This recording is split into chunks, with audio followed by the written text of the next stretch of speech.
ever daydreamed about selling your company Hmm. for, like a life-changing amount of money. Yeah, yeah. But then imagine like reaching that pinnacle of success Okay.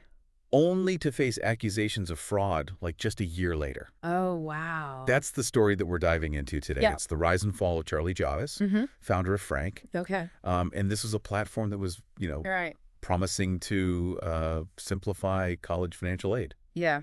It's I think it's a story that really captures kind of the highs and lows of the startup world. Right. Where the desire for success can sometimes lead people to ethical compromises. Right. And what's particularly interesting here, I think, is how this case reveals like the potential vulnerabilities in the Right. due diligence process. Yeah.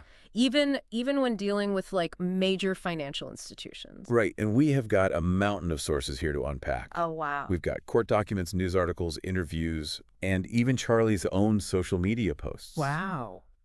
All of this paints a really complex picture Right. of a young entrepreneur who seemed to have it all, Okay. but took a risky shortcut Ah. with devastating consequences. I see. Yeah, Yeah. it's a story that raises a lot of questions, Yeah. Was this a case of calculated deception from the very beginning, Yeah. or did the pressures of the startup world Right. kind of push Charlie towards increasingly risky choices? Yeah. To understand this, we really need to go back to the start. Okay. To Charlie's early days. Oh, so let's rewind to those early days. Hmm. We see Charlie attending the prestigious Wharton School, Oh, wow. founding a nonprofit called PowerUp while still a student, Okay. even landing on the Forbes 30 under 30 list. Wow. So all the signs Yeah. of a rising star. It's important to note though that even back then there were some whispers, Yeah. Some of her classmates described her as nice, Okay. but with a tendency towards exaggeration. Oh, interesting. And Michael Gibson, he was a venture capitalist involved with the Thiel Fellowship. Oh, yeah. Even went so far as to express concerns about her trustworthiness at that Oh. time. Oh. So these early hints of Mhm. a different side to Charlie, I think, add another layer to the story. Yeah, those early doubts are certainly intriguing. Right. They make you wonder, if those tendencies were kind of amplified Yeah. as the stakes got higher. Right.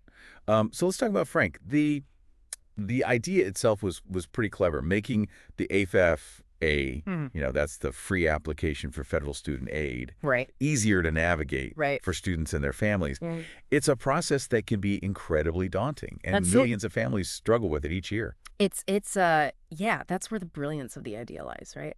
The potential market was huge. We're talking billions of dollars in financial aid Right. up for grabs. Millions of stressed out students and parents desperately seeking guidance. Right. It's easy to see why this was such an attractive business proposition. Yeah, and Charlie was really good at selling that vision. She positioned herself and Frank as this, beacon of transparency and trustworthiness in a very confusing industry. Right. Looking back, there's a sharp contrast between that image Yeah. and the allegations of deception that would later surface. Yeah, that contrast is really Yeah. at the heart of the story, I think. Yeah. It raises questions about whether the image she projected was genuine from the start, Right. or whether it became a means to an end Yeah. as the pressure to succeed mounted. Yeah. Now let's fast forward Okay. to the JP Morgan acquisition. This is where things really take off, right? Yeah, this is where things get interesting. So Charlie approaches JP Morgan Oh, with right. this claim that Frank has this, massive user base of Mhm. 4.26 million students. Wow. And JP Morgan, they see the potential to tap into this Right. vast student market. Right. And they take the bait and initiate the due diligence process. They wanted a piece of this Mhm. seemingly booming market. But here's where a key red flag appears. Okay. JP Morgan, as part of their due diligence, Yeah. asks for specific customer data. Okay. And initially, Charlie resists providing it, Oh. citing privacy concerns.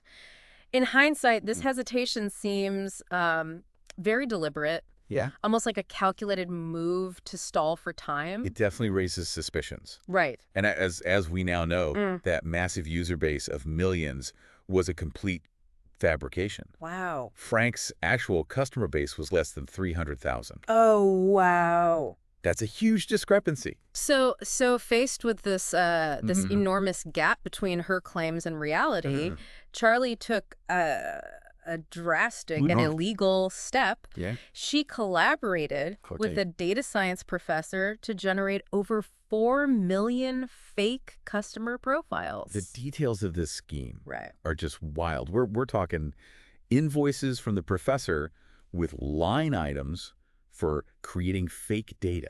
Wow. The use of whitepages.com to generate fake addresses. Oh, wow. Even debates about the most convincing format for made-up email addresses. Yeah.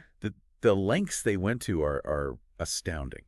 It's a level of detail that speaks to the calculated nature of the deception. They weren't just making up numbers. They were creating an entire fictional universe of customers to support their claims. And remember Oliver Umar, Frank's chief growth officer? Yeah. He was in on it, too. Oh, wow. He even purchased a separate list of legitimate student data, possibly as a way to further bolster the fake data they had already created. It's almost as if they were trying to build like a believable facade around their fabricated core, hoping to make the deception more convincing. And incredibly, they succeeded.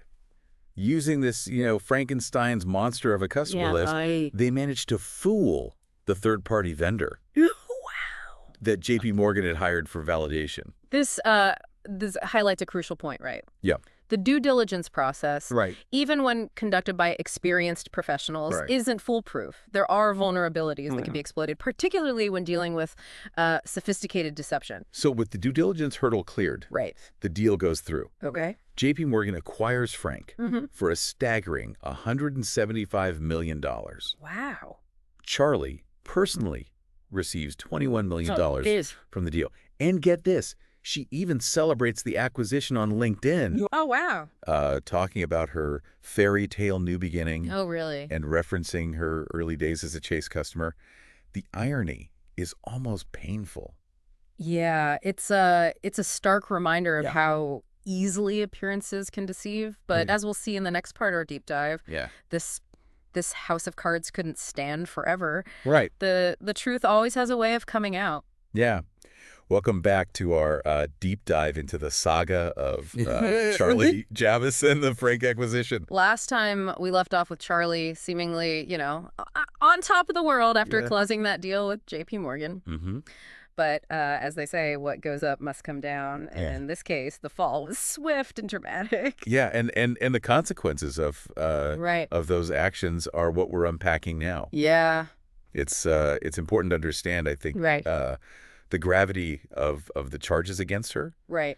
We're not just talking about minor infractions. We're talking wire fraud, bank fraud, securities fraud. Right. These are serious federal offenses that carry significant penalties. For those who might not be familiar with these terms, wire fraud, for instance, essentially means using electronic communications, like email or the internet, as part of a scheme to defraud someone. Right. And in this case, the accusations are that Charlie used these means to mislead J.P. Morgan about the true value of Frank. Exactly. And each of those charges carries a potential prison sentence, sometimes up to decades. Wow. And it's not just the criminal justice system that's involved. Right. The SEC, the Securities and Exchange Commission, is also pursuing action against Charlie. Okay. They're seeking to bar her from leading any public companies in the future. Wow. And demanding she return the millions she personally gained from the acquisition. So it's clear that authorities are throwing the book at her. They're sending a strong message that this type of alleged financial deception, especially at this scale, won't be tolerated. Yeah. Now, on the other side, you have Charlie's legal team, led by Alex Spiro, a high-profile attorney known for representing clients like Elon Musk. Okay. They're not backing down. Right. Their defense strategy is pretty fascinating. Yeah. They're not denying that the customer data was fabricated. Really? Instead, they're claiming that J.P. Morgan was aware of it all along. Oh, wow. And even encouraged it. it's a bold claim, Right. to say the least. It's almost like they're, Yeah. turning the tables and pointing the finger back at J.P. Morgan. Right. Are they suggesting that J.P. Morgan was complicit in this scheme? That's essentially their argument. Oh, wow. They're alleging that a J.P. Morgan executive explicitly asked Charlie to inflate the user numbers to make the acquisition more attractive. Wow. They're painting a picture of a situation where J.P. Morgan, perhaps driven by their desire to acquire Frank at any cost, turned a blind eye to the inconsistencies in the data. So we have two completely opposing narratives here. Right. It's a classic he said, she said situation, but with millions of dollars and potential prison time at stake, the stakes couldn't be higher. It really boils down to a battle of credibility. Who will the jury believe? The young, ambitious entrepreneur or the powerful financial institution? And it gets even more complex because Charlie's lawyers are also alleging that J.P. Morgan is targeting her specifically because she's a young female founder. They're suggesting that she's being made a scapegoat for a deal that J.P. Morgan now regrets. Right. Playing into this broader narrative of powerful institutions taking advantage of individuals, especially women in the tech industry. It's a compelling argument. Yeah. It taps into these societal concerns about gender equality and power dynamics in the corporate world. Right. Whether or not this strategy will be successful in court is still uncertain. Yeah. But it definitely adds another layer of intrigue to this already complicated case. This case isn't just about Charlie and J.P. Morgan. Right. It really forces us to look at the bigger picture of startup culture and the sometimes murky ethics of the business world. We often hear about this fake it till you make it mentality in the startup scene. Yeah. Founders feel this immense pressure to show rapid growth and attract investors. Right. Sometimes that pressure can lead to a culture where bending the truth becomes normalized. Yeah. Where the lines between justifiable optimism and outright deception become blurred. It's easy to imagine how that pressure cooker environment can push people to make poor decisions. Exactly. And that's one of the crucial questions this case raises, right? Yes. Where do we draw the line? When does faking it till you make it cross over into fraud? Right. This case forces us to confront that gray area, to examine the systemic factors that might contribute to these ethical lapses. And it also raises questions about the other side of the equation. The investors. Yeah. How could J.P. Morgan, a sophisticated financial institution with vast resources, miss such a blatant fraud? Yeah. Their due diligence process clearly failed somewhere along the way. This points to a potential blind spot, even for experienced investors. Yeah. The allure of a potentially lucrative deal. Right. The excitement of getting in on the next big thing can sometimes overshadow a healthy dose of skepticism.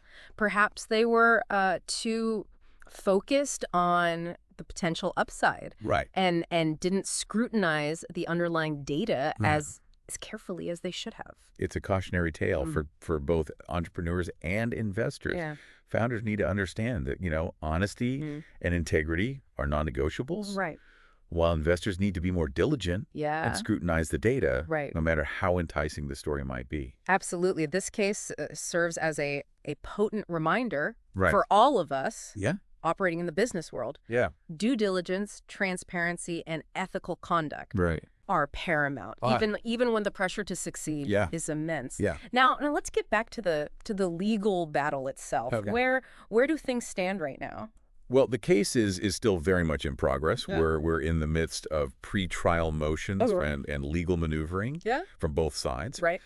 Charlie's lawyer, Spiro, is aggressively challenging the Justice Department's request to pause the SEC's civil case while the criminal case is ongoing. All right. He's arguing that this is a tactic designed to pressure Charlie and hinder her ability to mount an effective defense in in both cases simultaneously. He's also accusing the SEC of deliberately delaying the release of documents that could potentially be crucial for Charlie's defense. Yeah. It's a complex legal chess match. Yeah. With each side attempting to outmaneuver the other and gain an advantage. And the stakes couldn't be higher. Right. For Charlie. She's facing the possibility of serious prison time. Right. Potentially decades behind bars. Wow. And the prospect of being permanently barred from holding leadership positions in public companies. Right.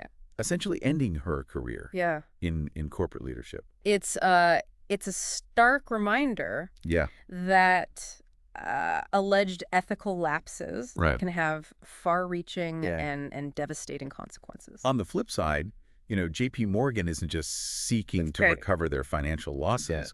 They're also battling to repair the reputational damage caused by this very public scandal. Right. Their reputation for thoroughness and due diligence has taken a hit.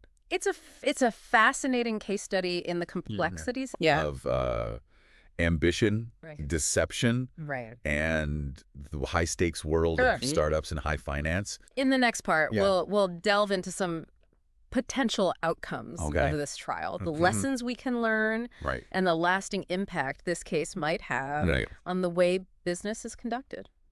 Welcome back to the Deep Dive. We've been, kind of dissecting this captivating case of Charlie Javis and the Frank acquisition. A story that truly highlights the blurred lines between ambition, risk, and deception in the world of startups. It's a story that resonates on so many levels, not just because of, the financial figures involved, but because it touches upon this dilemma that we see play out again and again. The tension between celebrating the entrepreneurial spirit and condemning those who cross ethical boundaries in the pursuit of success. That's right. We often idolize these, disruptive founders, the ones who challenge conventions and push boundaries. But how do we reconcile that with the need for integrity and ethical behavior? Where do we draw the line between a savvy risk taker and someone who's engaging in outright fraud? The Charlie Javis case, I think, forces us to confront that difficult question. It's not always a black and white situation. There's a lot of gray area. And it's important to remember, I think, it's not just about individual morality. The system itself can sometimes create incentives for this kind of behavior. We've talked about, that intense pressure within the startup ecosystem to demonstrate, rapid growth and secure funding. That pressure can create a culture where fake it till you make it becomes almost a mantra, where founders feel compelled to inflate their metrics to stay ahead of the competition. And on the other side of the equation, you have investors who are sometimes so eager to discover the next big thing, to capitalize on a potentially revolutionary idea that they might overlook red flags or fail to conduct thorough due diligence. It's like both sides are caught in this whirlwind of hype and potential, where the desire for outsized returns can overshadow a more cautious approach. So it becomes this, dangerous feedback loop. Founders feeling pressure to embellish their achievement. Investors willing to overlook certain warning signs in the pursuit of massive profits. The Frank acquisition with its, fabricated user data and subsequent downfall illustrates, the potential consequences of this dynamic. And the ripple effects, extend far beyond the immediate players involved. This type of scandal erodes trust in the entire startup ecosystem, making investors more wary and potentially hindering genuine innovation. It creates a climate of skepticism that can be difficult to overcome. So what can we learn from this? Yeah. What are the key takeaways from the rise and fall of Charlie Javice and Frank? One of the most important lessons, I think, is the absolute necessity of ethical conduct, regardless of the pressure to succeed, cutting corners, falsifying data, deceiving investors. Those actions might seem like a shortcut to success in the moment, but as we've seen with Charlie's story, they inevitably lead to a dead end. Integrity is crucial, and it's not just a moral imperative. It's a practical one. Trust is the foundation of any successful business. Once that trust is broken, it's incredibly difficult to rebuild. Investors are less likely to take risks. And consumers might be hesitant to, engage with your brand. This case also underscores, the crucial importance of thorough due diligence. Investors need to be more vigilant, more skeptical. They need to be willing to ask tough questions. To dig deeper into the numbers, even when a startup's pitch seems incredibly compelling. For entrepreneurs, the message is equally clear. Focus on building a solid foundation for your business based on genuine value and sustainable growth. Don't succumb to the pressure to inflate your metrics or misrepresent your achievements. Those short-term gains achieved through deception will ultimately come back to haunt you. We also need to consider, the role of regulators. Perhaps there's a need for stronger mechanisms to deter and punish fraudulent behavior in the startup world. Clearer guidelines, more rigorous oversight, and swifter consequences for those who break the rules could help foster a culture of ethical entrepreneurship. It's not just about penalizing wrongdoers. It's about creating a fairer playing field for honest entrepreneurs who are building their businesses the right way. We need to celebrate and support those founders who prioritize integrity and long-term value creation. Exactly. Those are the individuals who will truly drive innovation and build a more sustainable and trustworthy business landscape. As we conclude this deep dive, it's worth noting that the legal battle between Charlie Javice and J.P. Morgan is still unfolding. The outcome remains uncertain, and the legal process will likely continue for some time. But no matter the final verdict, the lessons we can glean from this case are clear and enduring. Ethical conduct, thorough due diligence, and a focus on building genuine value are not just abstract concepts. They are the essential ingredients for long-term success in the world of business. The story of Charlie Javice serves as a powerful reminder that shortcuts and deception will always lead to a dead end. True lasting success is built on a foundation of integrity. That's a lesson worth remembering. Absolutely. For anyone striving to make their mark in any field. Thanks for joining us on this deep dive. Thank you. We hope you found it insightful and thought-provoking. Yes. We'll be back next time. Okay. With another fascinating story from the world of business and beyond.